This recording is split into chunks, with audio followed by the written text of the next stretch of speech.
میری آپ سبھی بہنوں سے ایک درخواست ہے، پلیز بس 10 منٹ خاموشی کے ساتھ سن لیجیے۔ جب آپ اتنی دور سے اپنی دنیا سے وقت نکال کر آئی ہیں تو اس کا فائدہ اٹھائیے۔ جزاک اللہ خیر کثیرا۔ رب اشرح لي صدري ويسر لي امري واحلل عقدة من لساني يفقهوا قولي۔ اللهم رب زدنی علما، اللهم رب زدنی علما، اللهم رب زدنی علما۔ آپ سبھی کا بہت بہت شکریہ یہاں آنے کے لیے۔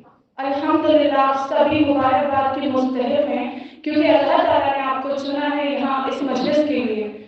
آپ خود نہیں آئے ہیں، اللہ آپ کو لایا ہے۔ سبحان اللہ۔ میرا موضوع ہے عورت کا اسلام میں مقام۔ ہم سب کون ہیں؟ عورتیں۔ تو آپ کو اپنی امپورٹنس کا پتہ ہونا چاہیے۔ آپ کو پتہ ہونا چاہیے کہ اللہ نے آپ کا مقام اسلام میں کیا رکھا ہے۔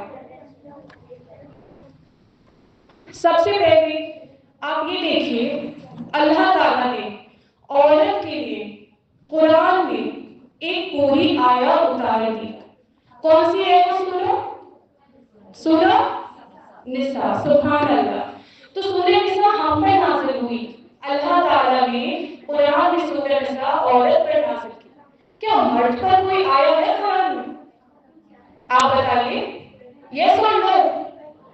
یس اور نو؟ نو، نہیں۔ سبحان اللہ۔ تو سب سے پہلی بات سے کیا آپ کو آپ کے مقام کا اندازہ ہوا؟ بتائیے، سب ساتھ بولیے، ہوا نا؟ تو ہم کتنے امپورٹنٹ ہیں اللہ کے لیے، ہم کتنے امپورٹنٹ ہیں اللہ کے لیے۔ یہ تو ہماری خوش نصیبی ہے کہ اللہ نے ہمیں اس دنیا میں عورت بنا کے بھیجا۔ سبحان اللہ۔ اور اللہ تعالیٰ نے ہمارے لیے پوری قرآن میں سورہ نازل کر دی، سورہ نساء، جبکہ مرد کے لیے ایسا کوئی نہیں۔ اس کے بعد ہم دیکھتے ہیں کہ فرانس میں، پہلے میں آپ کو شروع کرنے سے پہلے پچھلے زمانے میں لے کر جاؤں گی۔ پہلے میں آپ کو بتاؤں گی کہ جب تک اسلام نہیں آیا تھا، اسلام نازل نہیں ہوا تھا ایمان، تب عورت کے کیا عورت کو ٹریٹ کیا جاتا تھا، کیسے سمجھا جاتا تھا۔ تو فرانس میں عورت کو سولی چڑھا دیا جاتا تھا۔ اور ہمارے ہندوستان میں ستی پرتھا سے تو سبھی واقف ہوں گے، ستی پرتھا سے تو سبھی واقف ہوں گے۔ کیا رسم ہوتی تھی کہ شوہر کا انتقال ہوا تو اس کی بیوی کو اس کے ساتھ جلا دیا جاتا تھا۔ یہ مقام تھا ہمارا پہلے، جب تک اسلام نہیں آیا تھا۔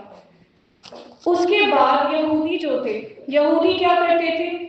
جب عورت حیض سے ہوتی تھی، اس حالت میں اس کو ایسا سمجھا جاتا تھا جیسے وہ کوئی اچھوت ہے، کوئی نیچی قوم کی عورت ہے۔ اس کو نہ ساتھ بٹھا کے کھانے کی اجازت تھی، نہ سونے کی ساتھ اجازت تھی، نہ پینے کی اجازت تھی۔ سمجھ آ رہا آپ کو؟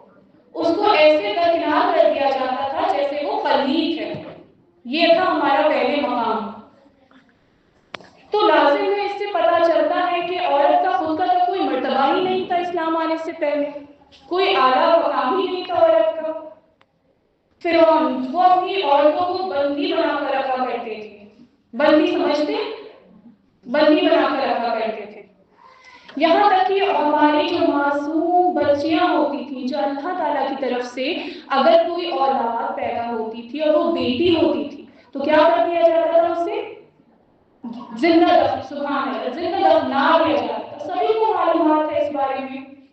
تو اب آپ ذرا غور فرمائیے، کیا ہم اسی قابل تھے؟ کیا یہ مقام ہونا چاہیے تھا ہمارا؟ آج جو جنریشن بڑھتی ہے وہ اللہ کے بعد کس کی وجہ سے بڑھتی ہے بتائیے؟ ہماری وجہ سے۔ بے شک اس میں ہمارے اللہ کے حکم سے دونوں کا رول ہوتا ہے، مرد اور عورت کا۔ لیکن 9 مہینے اپنے پیٹ میں کون رکھتا ہے اپنی گود میں؟ ماں۔ ماں ہی تو رکھتی ہے نا۔ وہ ماں ہی تو ہے جو سارے غموں کو برداشت کرتی ہے ہمیں اس دنیا میں لانے کے لیے۔ وہ ماں ہی تو ہے جو دن رات ہمارے لیے جگتی ہے، سوتی نہیں اگر اولاد تکلیف میں ہوتی ہے تو۔ ماں ہی تو ہے جس کی وجہ سے اللہ کے بعد آج ہم اس دنیا میں ہیں اور جس بھی مقام پر ہیں۔ تو عورت کو تو بہت اعلیٰ مرتبہ ہے اس حساب سے۔ سبحان اللہ۔ جیسے ہی اسلام آیا، اسلام میں عورت کو اللہ تعالیٰ نے بہت اعلیٰ مقام دیا۔ سب سے پہلے ماں. ماں کے قدموں کے نیچے کیا ہے؟ سب بتائیے. سبحان اللہ، جنت ہے. اور جنت کیا ہے؟ جس کے طلبگار ہم سب ہیں. ہاں یا نا؟ اس دنیا میں جو بھی عمل ہم کر رہے ہیں کس لیے کر رہے ہیں؟ کس چیز کو حاصل کرنے کے لیے کر رہے ہیں؟ جنت کو. اور وہ اللہ نے کس کے قدموں کے نیچے رکھ دی؟ ماں کے. تو اب سمجھ لیجیے کتنی آسان ہے جنت پانا. کس کی فرما برداری کرنی ہے ہمیں؟ ماں کی. جس کے پاس ماں ہے میری پیاری بہنوں، بہت خوبصورت وقت ہے ابھی آپ کے پاس. اپنی ماں کی خدمت کر لیجیے، اپنی ماں کو راضی کر لیجیے. ان سے اف نہ کریے، انہیں جواب نہ دیجیے، ان کی جی حضوری کریے. کاٹ کر بھی ڈال دے ماں باپ تو آپ اف نہ کریے، ہے نا؟ بس تو آپ اپنی جنت تیار کر لیں گے انشاءاللہ. آپ کی ماں کے قدموں کے نیچے ہے وہ ٹھکانہ جس کے لیے زندگی بھر آپ محنت کرتے رہتے ہیں اور اس کو جھڑک دیتے ہیں 2 منٹ میں. آپ باقی سارے عمل آپ کے درست رہتے ہیں، دنیا کو راضی کرتے پھرتے ہیں، اور جو آپ کے گھر میں جنت کا خزانہ بیٹھی ہے اس کی طرف آپ کی کوئی توجہ نہیں ہوتی. افسوس کے ساتھ کہہ رہی ہوں لیکن یہ آج کے دور کی حقیقت ہے. تو اپنی ماؤں کی قدر کیجیے. اس کے بعد بیوی. بیوی جو ہے وہ اپنے شوہر کا آدھا ایمان کو مکمل کرتی ہے جب وہ نکاح ہوتا ہے نا؟ جو ہمارا شوہر ہوتا ہے ہم اس کے دین کو اور ایمان کو مکمل کرتے ہیں. اور بیوی کا اللہ تعالیٰ نے کیا مرتبہ رکھا ہے کہ اگر وہ اللہ کی اطاعت کرتی ہے اور اسی کے ساتھ ساتھ اس کا شوہر اس سے راضی ہے، وہ اپنی شوہر کی فرما برداری کرتی ہے، تو اللہ تعالیٰ نے اسے جنت کی بشارت بلکہ وعدہ دیا ہے. کتنا آسان ہے ہمارے لیے جنت حاصل کرنا بیوی ہو کر. بتائیے، اگر ہمارا اللہ ہم سے راضی، ہم نماز پڑھ رہے ہیں، ہم روزہ رکھ رہے ہیں، ہم زکوٰۃ کر رہے ہیں اور ہم اخلاق میں بھی بہت اعلیٰ ہیں، کسی کی دل نہیں دکھا رہے، کیونکہ یہ 4 چیزیں تو اللہ کے لیے، لیکن دنیا کے لیے کیا؟ اخلاق. دنیا کا معاملہ، بندے کا معاملہ بندے سے ہے، بندے کی معافی بندے سے ہے، اللہ سے نہیں. تو اس لیے اگر ہم دنیا معاملات میں بھی اللہ کو راضی رکھ رہے ہیں، دنیا کو بھی راضی رکھ رہے ہیں اور اپنے شوہر کو بھی راضی رکھ رہے ہیں، جس عورت کا انتقال ہو گیا اور اس کا شوہر اس سے راضی تو اس کو جنت واجب ہے. سبحان اللہ. اسی طریقے سے اب آپ آ جائیے بیٹی. بیٹیاں تو ہم سبھی ہیں، ہے نا؟ سبھی ہیں نا بیٹیاں. لازم ہے ماں یہاں پر شاید کوئی نہ ہو، بیوی ابھی یہاں پر شاید کوئی نہ ہو، لیکن بیٹیاں تو سبھی ہیں. تو بیٹیاں ہم ہیں تو ہمیں اللہ نے کتنا بڑا مقام دیا ہے کہ جس گھر میں بیٹی پیدا ہوتی ہے وہ باپ خوش نصیب ہوتا ہے، وہ ماں خوش نصیب ہوتی ہے، وہ لوگ خوش نصیب ہوتے ہیں کہ ان کے گھر میں اللہ نے بیٹی دی. اور اس کے بعد اگر 3 بیٹیاں دی، کہیں حدیث میں 1 بھی آتا ہے، کہیں حدیث میں 2 بھی آتا ہے، تو اللہ تعالیٰ نے آپ کو اگر بیٹی دی اور اگر آپ نے اس کی درست تربیت کی اور اس کی اچھی تربیت کرنے کے بعد اگر آپ نے اس کا نکاح بھی کر دیا انشاءاللہ تو آپ پر جنت واجب ہے. اتنی زیادہ آسان ہے یار، لیکن پھر بھی ہم لوگ اتنا زیادہ ڈھونڈتے رہتے ہیں کہ ہمیں جنت کیسے ملے گی. اور ہم اپنے آپ کو کیا سوچتے ہیں کہ ہماری کوئی اوقات ہی نہیں ہے اسلام میں. اسلام جب سے آیا ہے ہمیں کمرے میں قید کر دیا ہے، ہماری کوئی حیثیت ہی نہیں ہے اسلام میں. ہم کیا نعرے لگاتے ہیں؟ فیمنزم کے نعرے لگاتے پھرتے ہیں، اور ہمارے پاس اس کے آپشنز کیا ہوتے ہیں؟ آلٹرنیٹو کیا پروف دکھاتے ہیں ہم کہ جب ڈیسیژن میکنگ پاور ہوتی ہے تو عورت کو 2 مرد کے برابر رکھا جاتا ہے. مطلب اگر عورت کا فیصلہ ہے، مثال کے طور پہ میں نے کوئی فیصلہ کیا تو اس کی گواہی مطلب 2 مرد کا فیصلہ ہوگا وہ، کیونکہ عورت کمزور ہے. اب یہ کیوں؟ کیونکہ عورت کے اندر کم عقل ہوتی ہے، ساتھ ہی ساتھ وہ ایموشنل ہوتی ہے. ہم ایموشنل ہوتے ہیں نا، ہم دل سے سوچتے ہیں دماغ سے نہیں. لیکن مرد، اللہ نے مرد کو کیا قوت دی ہے کہ وہ دماغ سے بھی کام لیتا ہے دل کے ساتھ ساتھ. تو اس میں اللہ نے ہمیں حقیر نہیں سمجھا، اس میں اللہ نے ہمیں کم نہیں سمجھا، یہ ہماری خود کی سوچ ہے جو ہم نے خود کو کم کر دیا. اسی طریقے سے دوسرا معاملات وراثت کا. بہت لوگوں کو شکایت رہتی ہے کہ بیٹیوں کو بڑا کام حصہ ملتا ہے بیٹوں سے. ایسا کیوں؟ ارے تو میری پیاری شہزادیوں، جب شادی ہو کر جاؤ گے آپ کسی کے گھر تو مہر بھی تو آپ ہی کو ملے گا. بتائیے، آپ کا شوہر آپ کو پرووائڈ بھی تو کرے گا نا، آپ کے لیے وہ گھر سے باہر دن رات محنت کر کے آپ کو لاتا ہے پیسہ اور ہاتھ میں رکھتا ہے، آپ کی ضرورتیں پوری کرتا ہے۔ آپ سے تو نہیں ہے اللہ نے کہا کہ آپ گھر سے باہر نکلیے اور کما کر لائیے، تو پھر یہ بھی تو دیکھیے گھر والوں سے بھی آپ کو حصہ مل رہا ہے، شوہر سے بھی حصہ مل رہا ہے، تو آپ کا حصہ کہاں سے کم ہوا؟ آپ کا حصہ تو اور زیادہ ہوا۔ اللہ کبھی بھی عورت کو مرد سے کم نہیں سمجھتا، اللہ نے عورت کو بڑا اعلیٰ مقام دیا ہے اسلام میں۔ یہ ہماری خود کی سوچ ہے جو ہم نے خود کو کمزور کر دیا ہے، یا ہم نے یہ سوچا ہے کہ ہم مرد سے کم ہیں، ایسا نہیں ہے۔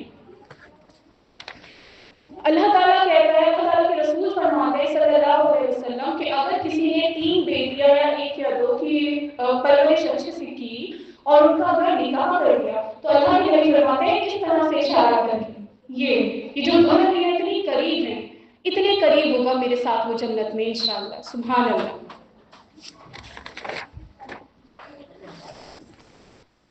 کسی نے پوچھا کہ سب سے زیادہ عورت کا سب سے زیادہ عورت کا جو مطلب اولاد کا جو حقوق کا وہ ہے درمیان وہ کس پر ہے؟ تو مطلب جیسے کہ والدین ہوتے ہیں ہمارے، ٹھیک ہے، ماں اور باپ، تو کسی نے پوچھا کہ دونوں میں سے زیادہ ہمارے کس پر فرض ہے؟ تو انہوں نے کسی نے جواب دیا ماں، پھر کسی نے پوچھا، پھر کہا ماں، پھر کسی نے سوال کیا، پھر کہا ماں، اور آخر میں کہا باپ۔ جب 3 بار دہرانے پر پتا چلتا ہے کہ ماں کی کتنی اہمیت ہے، پھر بھی ہم ماں کی فرما برداری نہیں کرتے، پھر بھی ہم ماں کو کونے میں ڈال دیتے ہیں۔ اللہ سے دعا ہے کہ ہمیں توفیق عطا فرمائے کہ ہم اپنے ماں کی فرما برداری کریں، آمین۔ اب دیکھیے، آپ سب سے پہلے اسلام لانے والی کون عورت تھی؟ بتائیے۔ حضرت خدیجہ رضی اللہ تعالیٰ عنہ، سب سے پہلے عورت کی جو اسلام لائی حضرت خدیجہ رضی اللہ تعالیٰ عنہ۔ اس کے بعد بتائیے شہادت کا مرتبہ حاصل کرنے والی کون عورت تھی؟ سبحان اللہ، حضرت سمیہ رضی اللہ تعالیٰ عنہ۔